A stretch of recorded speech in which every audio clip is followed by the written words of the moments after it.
السلام علیکم ورحمۃ اللہ۔ الحمدللہ وحدہ والصلاة والسلام علی من لا نبی بعد۔ آج کا ہمارا سبق ہے سورۃ البروج کی آیات نمبر 13 تا 18 کا ترجمہ۔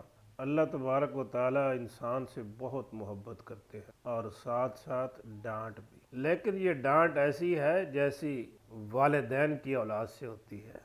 مقصد ان کو سمجھانا ہوتا ہے، بگاڑنا نہیں۔ تو آئیے چلتے ہیں ان آیات کے ترجمے کی طرف اور یہ بھی دیکھتے ہیں کہ اللہ تبارک و تعالیٰ اپنے بندوں سے کیسے محبت کرتے ہیں۔ اعوذ باللہ من الشیطان الرجیم، بسم اللہ الرحمن الرحیم۔ انہ هو یبدئ ویعید۔ مشرکین مکہ مرنے کے بعد اٹھنے کا انکار کرتے ہیں۔ وہ کہتے ہیں کیسے ممکن ہے، جب یہ ہڈیاں بوسیدہ ہو جائیں گی کون ان کو زندہ کرے گا؟ کیا فرماتے ہیں رب ذوالجلال؟ انہو، ان بے شک، وہ بے شک، وہ ہوا وہ، انہو ہوا بے شک وہی، یبدئ پہلی بار پیدا کرتا ہے، اور یعید دوبارہ پیدا کرے گا۔ انہو ہوا یبدئ ویعید، بے شک وہی پہلے پیدا کرتا ہے اور دوبارہ پیدا کرے گا۔ کون پیدا کرے گا؟ جس نے پہلی بار پیدا کیا وہی دوبارہ پیدا کرے گا۔ وَهُوَ الْغَفُورُ الْوَدُودُ۔ ہاں، اگر کسی کو ڈر خوف ہے کہ میری تو بے شمار غلطیاں ہیں، میں نے تو بہت جرم کیے ہیں، میں کیسے رب کے سامنے پیش ہوں گا؟ وَهُوَ اور ہوا وہ، وَهُوَ اور وہ، الغفور بخشنے والا۔ غفور کے شروع میں الف لام ہے، جس اسم کے شروع میں الف لام ہو اور اس سے پہلے ضمیر بھی آ جائے تو اس کے معنی میں تاکید پیدا ہو جاتی ہے۔ وَهُوَ الغفور ہو اور وہی ہے بخشنے والا، الودود محبت کرنے والا۔ وَهُوَ الغفور الودود اور وہی بخشنے والا محبت کرنے والا ہے۔ ارے کہے کا ڈر کہ اتنی غلطیاں اتنی خطائیں اب رب کے سامنے پیش ہونا پڑ گیا تو کیا بنے گا؟ معافی مانگ لیں۔ وَهُوَ الغفور وہی تو ہے بخشنے والا، الودود بے پناہ محبت کرنے والا۔ جب بندہ اپنے رب سے معافی مانگتا ہے تو اللہ تبارک و تعالیٰ کو بہت خوشی ہوتی ہے۔ مسلم کی ایک حدیث کے مطابق نبی کریم صلی اللہ علیہ وسلم ارشاد فرماتے ہیں کہ جب بندہ اپنے رب سے معافی مانگتا ہے تو اللہ تبارک و تعالیٰ کو اس قدر خوشی ہوتی ہے، اس جیسے ایک انسان اپنی سواری کے ساتھ صحرا میں ہو اور صحرا میں اس کی سواری گم ہو جائے، جس کے اوپر اس کے کھانے اور پینے کا سامان تھا وہ بھی چلا گیا، سواری بھی چلی گئی، اب وہ سواری کو ڈھونڈتا ہے، سواری ملتی نہیں۔ اب ذرا اندازہ کریں کہ صحرا ہو اور صحرا میں سواری گم ہو جائے تو بندے کی کیا کیفیت ہوگی؟ پھر موت ہی ہوتی ہے سامنے۔ یہ ہمارے بہاولپور چولستان میں صحرا میں کئی لوگ راستہ بھول جاتے ہیں اور پھر موت کا شکار ہو جاتے ہیں۔ اب وہ بھی سوچتا ہے کہ اب میری موت ہی ہے، اسی سوچ میں وہ کسی درخت کے نیچے سو جاتا ہے۔ جب اس کی آنکھ کھلتی ہے تو دیکھتا ہے کہ سواری سامنے کھڑی۔ اب اس سواری کو دیکھ کر وہ اتنا خوش ہوتا ہے، اتنا خوش ہوتا ہے تو جلدی سے پکار اٹھتا ہے، اللہم انت عبدی وانا ربک، اے اللہ تو میرا بندہ اور میں تیرا رب۔ خوشی میں یہ کہنا بھی بھول جاتا ہے کہ اللہ میں تیرا بندہ تو میرا رب۔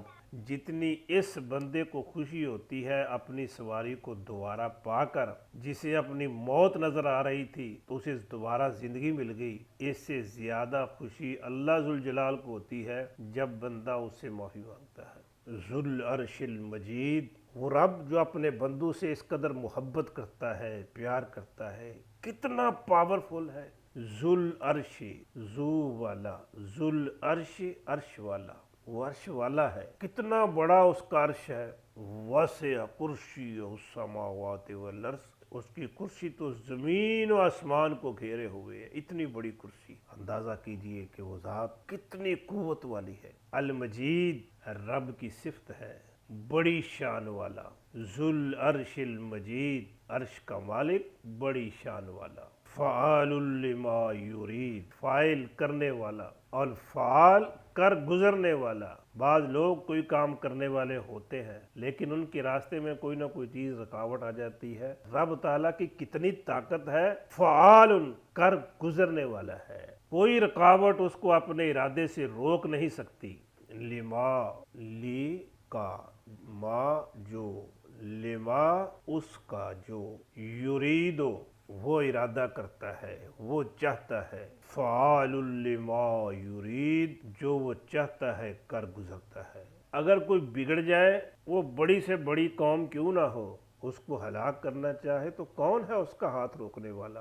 یہ مکے والے آج جو مسلمانوں پر ظلم و ستم ڈھا رہے ہیں، ان کی کیا حیثیت ہے ان قوموں کے مقابلے میں جن کو اللہ تبارک و تعالیٰ نے اس سے پہلے ہلاک کر دیا؟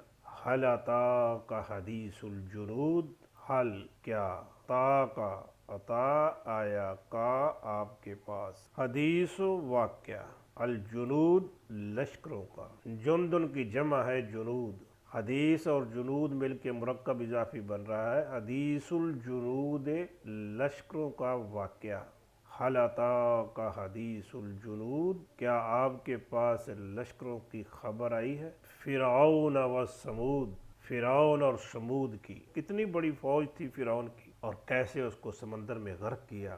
اور سمود جس کو اللہ تبارک و تعالیٰ نے بے پناہ مال و دولت عطا کی تھی، صالح علیہ السلام کی بات نہیں مانی، ایک سخت قسم کی آواز آئی اور زلزلہ آیا، صبح ہونے سے پہلے پوری قوم تباہ ہو گئی، سوائے صالح علیہ السلام اور ان کے ساتھیوں کے باقی سب ختم ہو گیا۔ پہاڑوں کو تراش کے مکان بناتے تھے، ختم ہو گئے، چاند ایک کھڑے ہیں، ہماری عبرت کے لیے اللہ تعالیٰ نے چھوڑ دی ہے، ہزاروں سال ہو گئے، مکان تو باقی ہیں، مکینوں کا وجود نہیں ہے۔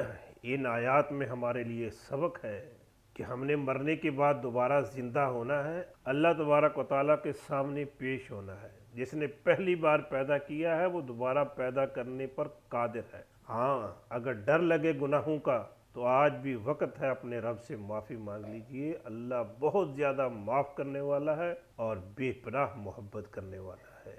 وہ اتنا طاقتور ہے کہ وہ عرش عظیم کا مالک ہے، طاقتور اتنا ہے جو کرنا چاہے کر لیتا ہے، کوئی اس کے ارادوں کو ناکام بنانے والا نہیں ہے۔ جس نے فرعون اور سمود جیسی بڑی بڑی قوتوں کو پل بھر میں ختم کر دیا، اور یہ تنبیہ ہے ہم سب کے لیے، جو اللہ کا باغی اور نافرمان بن جائے تو پھر وہ اللہ کی پکڑ سے بچ نہیں سکتا۔ سو رب کی اس دنیا پہ رہنا ہے تو اس کا فرما بردار ہو کے زندگی گزارنی پڑے گی۔ اللہ، ہم تجھ سے اپنے گناہوں کی معافی مانگتے ہیں، ہمارے تمام صغیرہ کبیرہ گناہ معاف کر دے۔ اللہ، ہم تجھ سے راضی ہیں، تو ہم سے راضی ہو جا۔ وما توفیقی الا باللہ۔